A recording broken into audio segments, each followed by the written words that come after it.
Okay, guys, welcome back to another Meet the Candidate. On tonight's program, we have Timothy Jackson. He is running for the National Council Kowetv Seat B.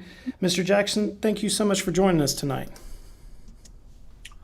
Yes, thank you. Really appreciate it, the opportunity. So, I wanted to give you a couple of minutes here at the start to just tell us about yourself and why you're running for office. So whenever you're ready. okay. Well, my name is Timothy Jackson. I'm the son of Jackie Jackson and the late Timothy Jackson of Holdenville. My maternal grandparents are Edwina Sue Crowder, the late Edwina Sue Crowder, and the late Jackson Narkemy. And my paternal grandparents are Kenneth Dale Jackson the first, and fortunately he's 87, still is with us. They're in Porter in the Kowetv District with us. So, and my late grandmother, Shirley Benham Bruner of Holdenville. So, I'm from the Wheelgupke tribal town, and I belong to the Bird Clan. That's kind of me in a nutshell, right? Just our way of doing it, you know. Mm-hmm. And why I'm running, this is going to sound crazy because I don't want to make it. I feel like every time we have these kind of townhouse open forums and everyone always talks, it sounds so doom and gloom. Our nation's great. Don't get me wrong, but it does need a lot of help, you know. And I ran, first time 10 years ago. And at that time I was 25 years old. And because I think we started the election cycle earlier then, but I ran. I just wanted to give back. And so 10 years have passed. I also ran again a second time against Mark Randolph 8 years ago and lost on that one as well. And so I focused on my family and my career, and just trying to better what I have control over. And that's really why it's kind of led back to this. It's been 10 years, and I still see the same questions from our people with my business and its interactions with the nation. Because I am the CEO of Narkemy Construction. We do multi-million-dollar projects all over Indian country and afar for school districts and hospitals and everywhere else. But I still see the same issues. So the question is why, and a lot of it is it's not the people's fault. It's not our elected people's fault. It's just the elected people have forgotten that they need to provide a true plan. We are always focused on our comprehensive annual budgets, but what is our actual comprehensive 10-year plan, 20-year plan? And so with where I'm at in my career, in my position in my company, I'm safe to say that I'm able to step away from the day-to-day operations, so to speak, being full-time, and give that time back to our tribe, especially to the legislative branch. If they are the ones who hold the gold, then they hold the power, correct? And that's kind of how it works out in the where I normally do my business dealings in. So, in a nutshell, again, not everyone always tries to paint it doom and gloom. It's not. We got a great nation. We're powerful. There's over $625 million in our permanent fund. We got a lot of things moving, and I see it with our administration. I see it with our current legislators. But how can we get better? And I feel like with my expertise and my skills, I can provide some motivation, and some business acumen that I've gained over the last decade. So that's me in a nutshell. All right. We've had some questions pop up in the chat, so I'm going to go through the chat questions first, and then we'll go to the email questions that have been sent in. So the first chat question is from David Ware, and he says, please ask him how he will or will not differ from Mark Randolph, who is an excellent National Council member. So could you kind of talk a little bit about your similarities or your differences with Mark Randolph? Similarities. The only thing I can think of off the top of my head is, we both attend, church. I know after I ran against Randolph 8 years ago, he unfriended me on Facebook. He just completely ghosted me. As to why, I don't know. But I mean, I do hear him. I listen to him when he speaks at our community meetings, when he's there, and he provides his reports on his committee interactions and stuff back to us at our local community level. But how to compare myself to him, I teach their own. You know, that's a very relative question. That's not comparable to me. I mean, we're two different entities, two different people. I'm more business savvy, and I'm not to say that I don't have the I guess the gift of gab. That's what I kind of see in him. He's got a good way to speak, and I'll give him that. As for me, I've always been very black and white, straight to the point. It's either good news or it's bad news, but it's end of the day, it's still news.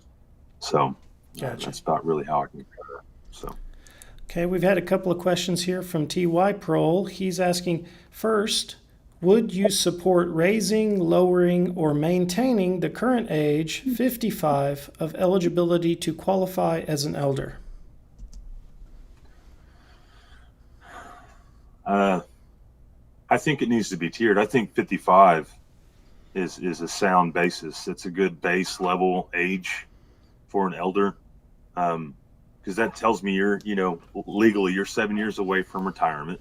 So that means typically you should still be in a good, able working body, still able to lead our youth, because that's what elders, my elders, they always led us at the boarding school growing up. They spoke to us in Creek. They taught us a lot of stories, taught us a lot of our history. A lot of my elders that were family, they kind of poured into me as well.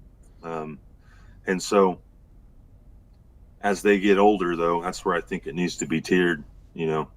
I look at my grandfather. He's 87. He's full blood. He's from Cromwell community, but he's living at my RV park in Porter, and I take care of him. I do my job because that's what I owe him for me being here. Does that make sense? Mm-hmm. And so it's when they get to that age and the retirement runs out, like my grandfather tells me all the time, I never expected to live this long.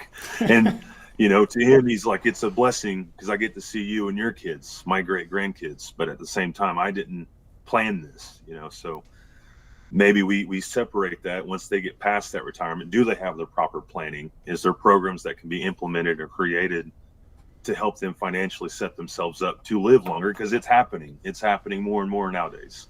So if we lowered it, the pros and cons are, yes, more people would be eligible, but the con is we don't have enough money in that budget program for more people. So analyzing it from the pros and cons, I say keep it at the base 55 currently, but let's figure out how can we segment more monies to the older elders.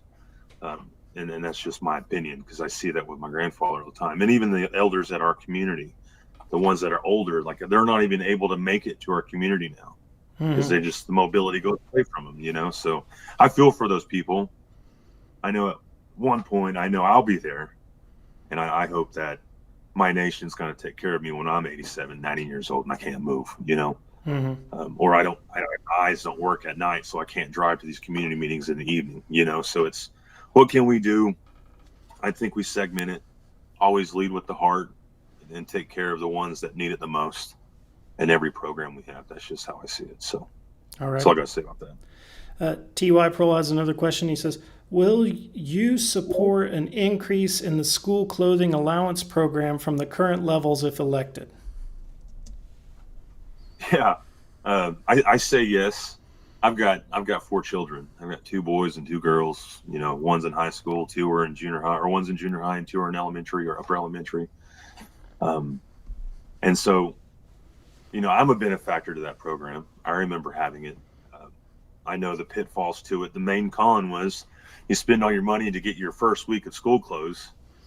But, what happens when football season's over and it gets cold, and you're no longer wearing shorts every day, it's so there was times that, I can remember in my upbringing that, my mother had to do certain things to help me get extra money or help herself make extra money so she could afford jackets, and warmer clothing.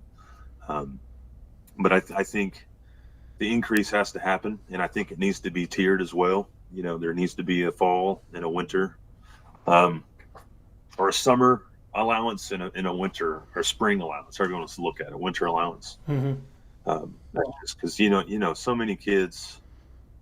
It's so easy to be superficial when you're young, and you're not thinking 3-4 months down the road, and all they want are these brand new pair of Jordans.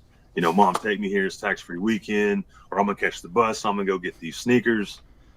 3 months from now, they're looking pitiful, and those shoes don't look brand new, and no one's there to help them.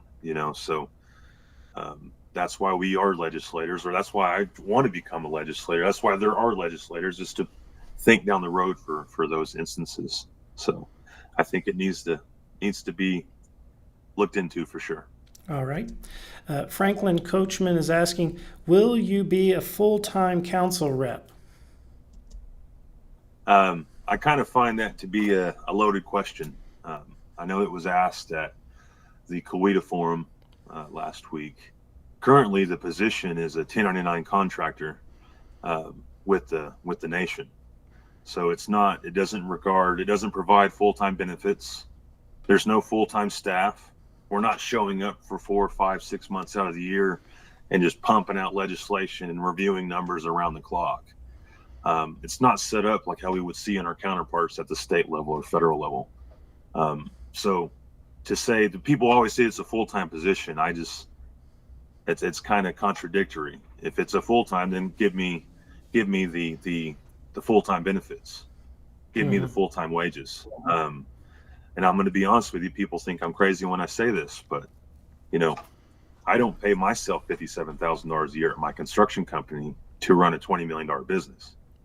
So why would you expect anyone to live off of those wages when that's barely above poverty lines if you got 2 kids or 3 kids? So it's not fair to say, yes, I support a full-time position. I do.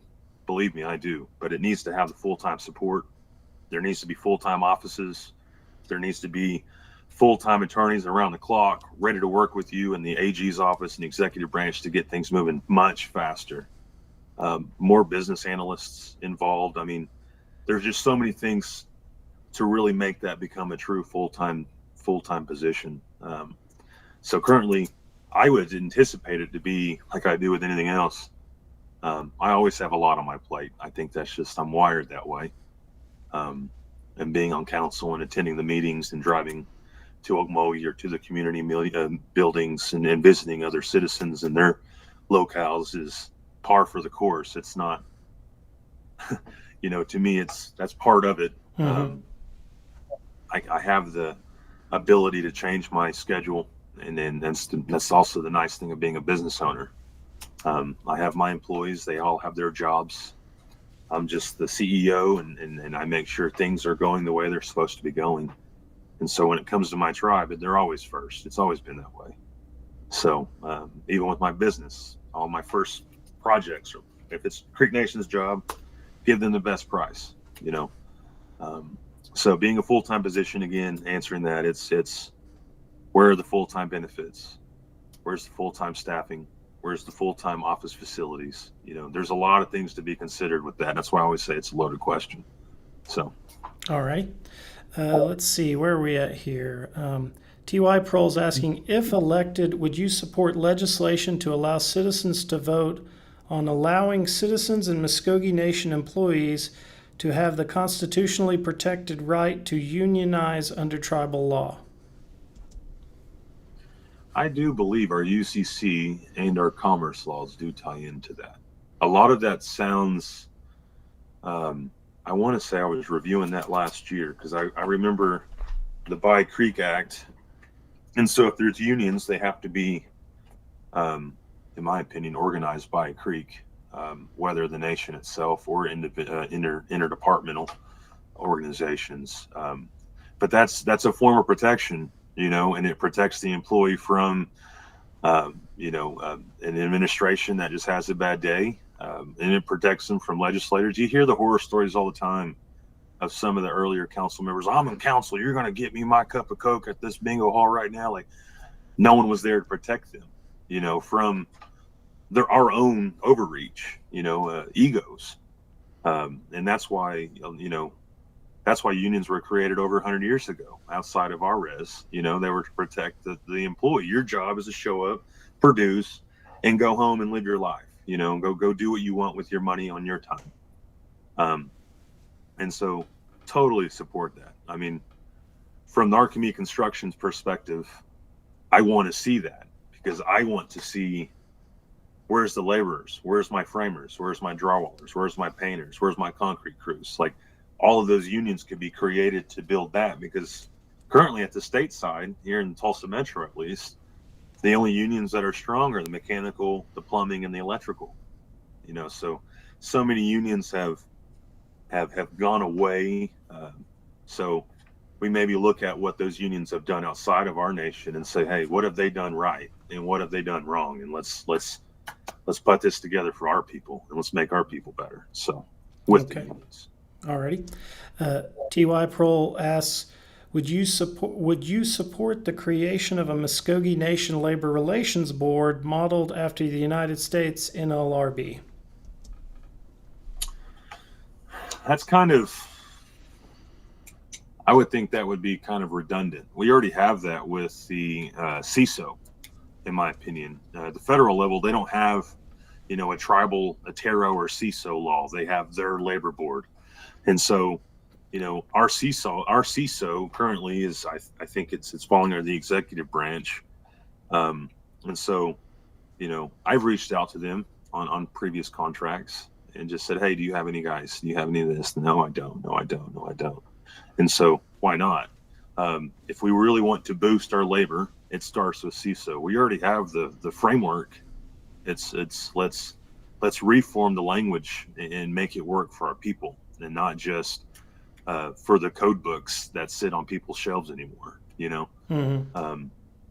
I believe it was Sam Alexander, when he was speaker, he changed it from TARO to CISO, and that was also when they removed the By Creek Act, and that kind of just tied both of our arms behind our backs and allowed these non-creeks to come in and start making all the money from us and taking our money out of our tribe. So what's the best way to empower our tribe? You empower people with work, whether it's manufacturing, whether it's construction or what have you, health, administration, it don't matter. So, you know, I see a lot of the job board postings there at the complex over by their citizenship office, right? They've always been there, right? So if you're in the know, you know where to go and look, unless it's online now, right? So, you know, it's but why aren't those things posted everywhere? And you see them at our community levels on our posted boards there, but you know, where's CISO actually getting their opportunity to really broadcast it? And I know we have the CISO has their annual event, and we attend it. You know, I'm always trying to find creeks, or any Indian for that matter. Well, we only make up less than 1% of the population of the United States. Right. I'm always wanting to provide that opportunity. So, you know, that's a labor board. I don't think it's necessary, because that just creates another program for more funding that ends up just wasting money. Let's put that money into the right framework, which is already established, which is the CISO law, in my opinion. So just to answer his question. Alrighty. T.Y. Prohl's asking, what would you change with how gaming is managed to prevent embezzlement after the revelations about the massive amounts stolen by Hauser? I have not studied that. I'm going to be quite honest with you, because I know IGRA comes into play. So how those things are going to be handled, that's in their side. On the federal federal oversight's involved in our gaming, whether we like it or not. And how that auditing didn't get processed maybe isn't auditing. Maybe it was too slow and things weren't caught on time. But again, I haven't really looked into that issue, to be quite honest with you. All right. Because it's nothing the legislator can do, really, from my perspective. So. Okay. T.Y. Prohl asks, would you support the National Council passing legislation to stay the implementation of the Grayson court filing in order until the matter of Freedmen being defined as Indian under McGirt is resolved? Can you repeat that question? Would you support the National Council passing legislation to stay the implementation of the Grayson Court filing and order until the matter of Freedmen being defined as Indian under McGirt is resolved?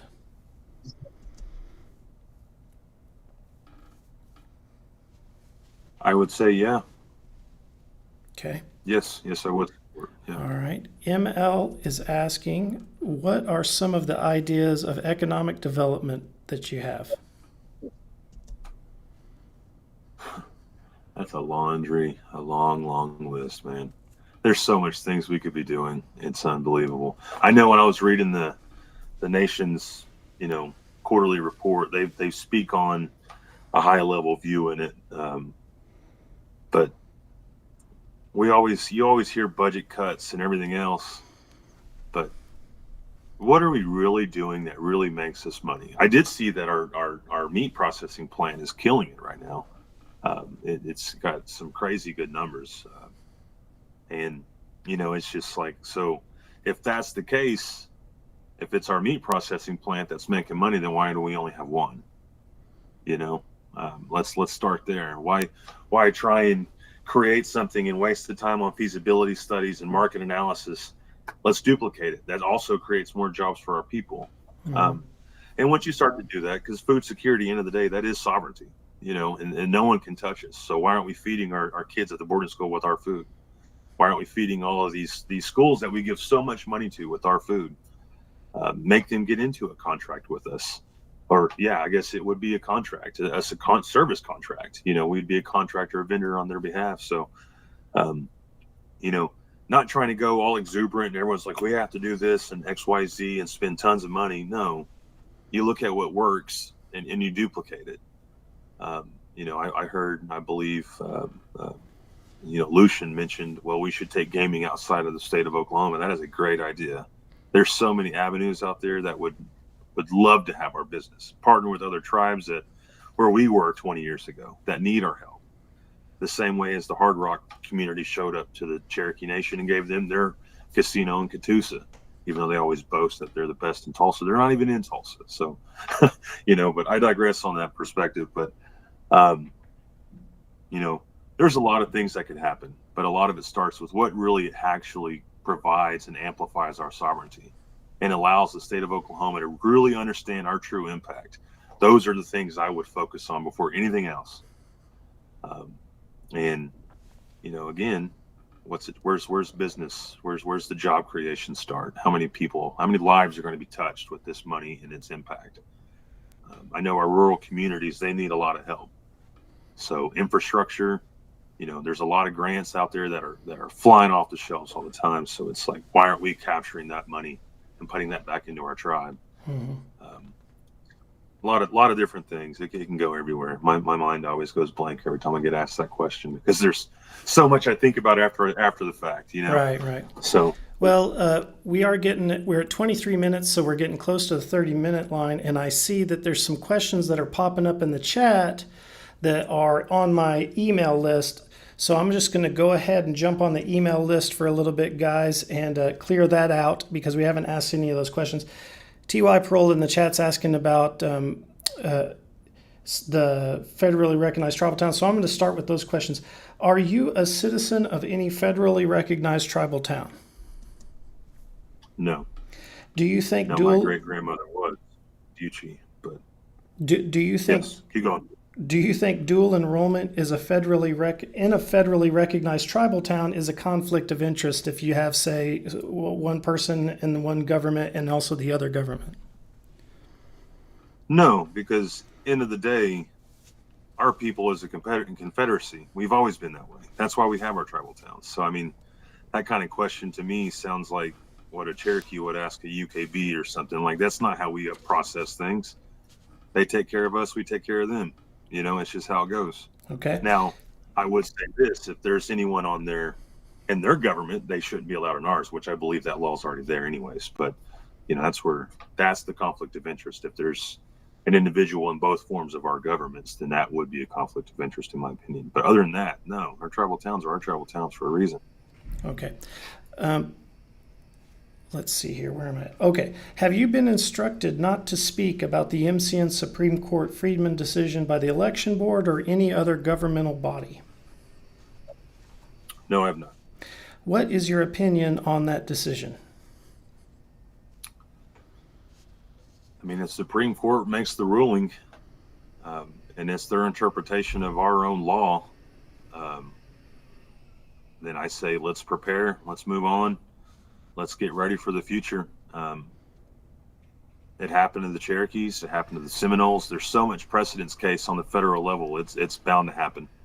And I know people believe that, the Mvskoke by blood, it's a rich history, it's a rich, heritage. Do these descendants of these freedmen, do they remember that heritage? No. And that's the part where I don't like the ruling. I don't disagree with it. I just do not like it because they have forgotten what it is to be Creek. They don't remember, the House of Kings and the House of Warriors and their own representation. They see themselves as, we're Black America. As soon as they became a citizen with the 14th Amendment, they forgot about us. Why it wasn't cool to be Indian anymore. And that's why Black Wall Street became what it was. It was originally part of the, Tulsa, Dulce community. So it's like, don't forget where you guys come from. So if you want to come back in the fold, then I think there needs to be some level of re-education for them, in my opinion. But now, can you force it on somebody? No, but that's just my personal opinion. Okay. I don't like it. I don't disagree with it either. So. All right. It is constitutional. The next question is, the Mvskoke are a nation, not a race of people. Do you agree or disagree? If you disagree, could you explain? We are a nation. And unfortunately, in the world we live in, we are also a race of people. Let's just call it for what it is. We're citizens, we're dual citizens of the United States of America and the Mvskoke Creek Nation. And as a citizen within the United States of America, they do identify us strictly as a race, not as Mvskoke. So that's how I say that. Okay.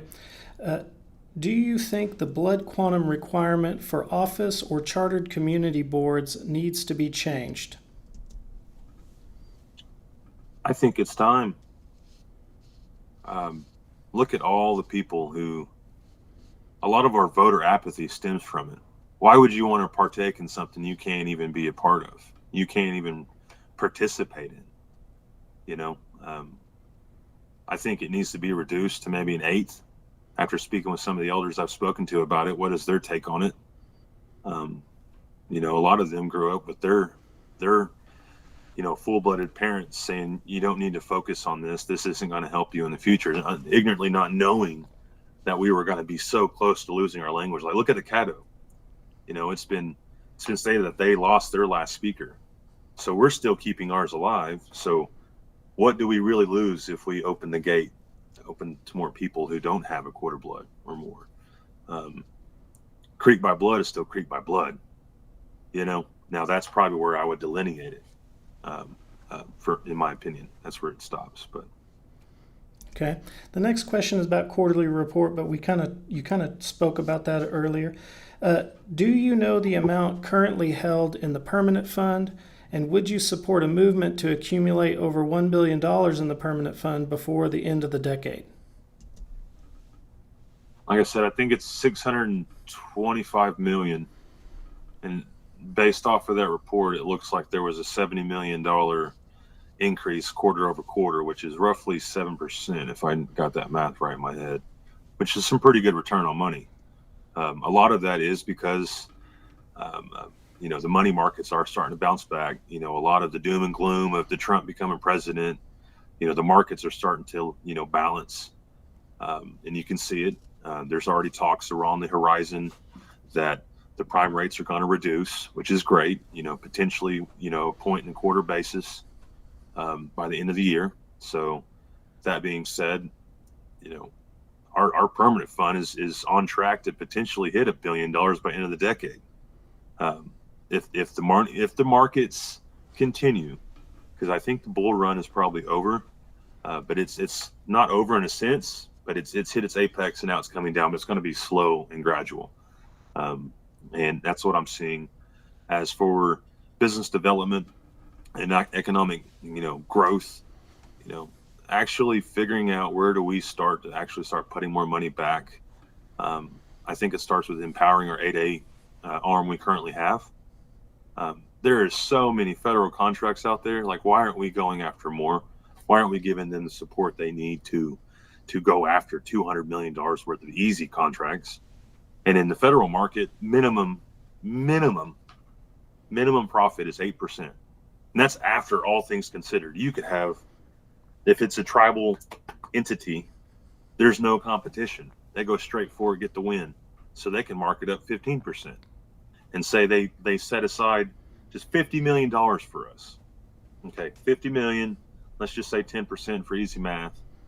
Another, $5 million added to the net. So, and that's an entity that doesn't need the recurring, they use that profit to live off of, and they probably give back 80% to it, because contracting's so simple. It's just maintain your cash flow, and you can just start seeing the money just start racking up. And so empowering our contractors, empowering our small businesses, providing more access to our cash, our CDFI funds, giving the monies to our citizens, whether they're here at home or abroad, at large. You give them access, and they pay their fees back just like a bank would, and that'll start putting the money back in it. So why pay someone to be the money manager for us? Why aren't we managing the money ourselves on our own market trading? And then you're looking at more than 7% a quarter. You're looking double minimum. So, but do we have the right people in place to do that? Not yet, not that I see. And so, but can the legislation be written to where the executive branch hires those individuals? Sure, it sure can. But it's not there yet. So hitting $1 billion by the end of the decade is super doable. It's just we have the right people in the right place at the right time. Okay. Well, and we are over 30 minutes now, but there's one more question I wanted to squeeze in. What is your opinion about the district voting amendment that's going to be on the ballot?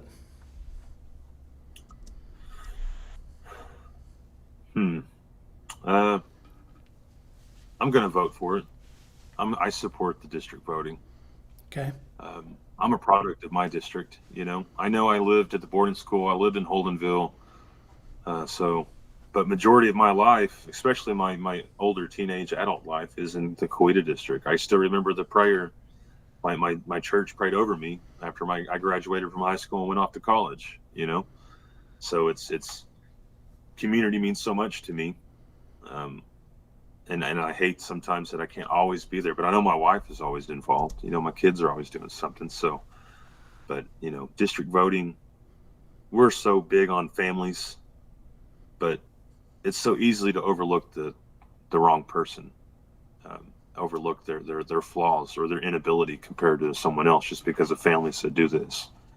Let them people, compete. So if you have district voting, you have competition. You got to work for that if you want to be elected, in my opinion. All right. And it forces you to get to know your people, so get to know your constituents. All right, great. Well, thank you so much for joining me tonight, Mr. Jackson, and thank you guys for tuning in. We are at 33 or 34 minutes, so I'm going to give you the schedule real quick, guys. On Wednesday, the 20th, we have Sandra Golden at 6 p.m. On Thursday, the 21st, we have James Factor at 3 p.m. On Friday, the 22nd, we have J.R. Wind at 6 p.m. And then the next week, on Monday, the 25th, we have Jeff Francis at 6 p.m. On Tuesday, the 26th, we have Cody Phillips at 5 p.m. On Wednesday, the 27th, at 6 p.m., we have Lahoma Schultz. On the 28th, at 6 p.m., we have Elizabeth and Grover Miller. I'm sorry, got stuck there. And then the next week, on September 2nd, we have Laura Ann Harjo King at 6 p.m. The 3rd, we have Russell Wind at 6 p.m. The 4th, we have Jacina Brown at 6 p.m. The 5th, we have Leonard Gouge at 6 p.m. Then on the 8th, we have Ashley Wolf Voice at 6 p.m. And then Nelson Harjo Sr. has been scheduled for the 15th of September at 6 p.m. So, and if you guys couldn't follow all that, we also are posting the schedule as soon as it gets updated every time on our Facebook.